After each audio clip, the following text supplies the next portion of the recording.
Quand j'étais petit, j'allais à une garderie, puis il y avait une forêt derrière la garderie où on jouait beaucoup. Puis à un certain moment, ils ont bâti un magasin, fait qu'ils ont rasé la forêt, ils ont mis le magasin là.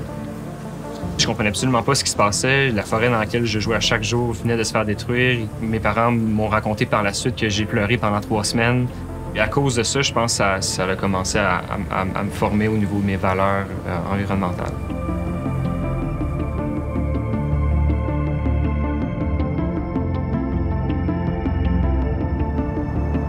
Quand j'étais petit, je dessinais énormément. J'étais quelqu'un qui aimait beaucoup créer.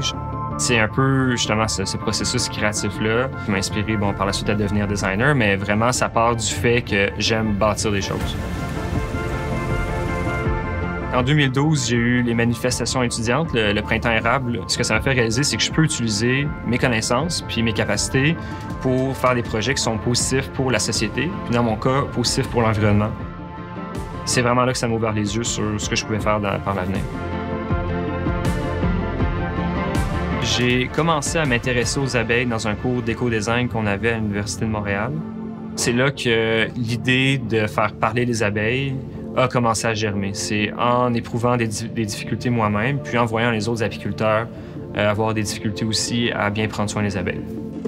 Le début de Nectar, c'est vraiment fait à New York.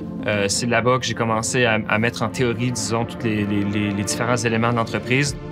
Dans ma tête, ça va se faire super rapidement. Je vais recruter une équipe, bâtir la technologie, mettre ça sur le marché, puis pif paf, c'est fait. Mais la réalité, c'est pas ça. En fait, chaque personne qui rejoint l'équipe est là pour les bonnes raisons. Ils sont là parce qu'ils veulent vraiment travailler sur le problème puis régler ce problème-là. Se faire appeler entrepreneur au début, ça m'a amené un gros symptôme de l'imposteur. Ça m'a pris du temps, je dirais, à l'accepter. Dans ma tête, c'est plus, on est des apiculteurs, puis il y a un groupe de personnes qui veulent s'assurer de travailler sur un problème qui est important.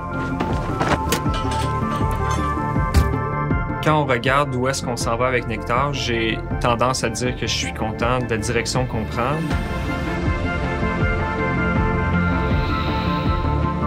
Je travaille sur un projet qui permet d'avoir un gros impact sur le milieu agricole puis sur la santé de notre écosystème.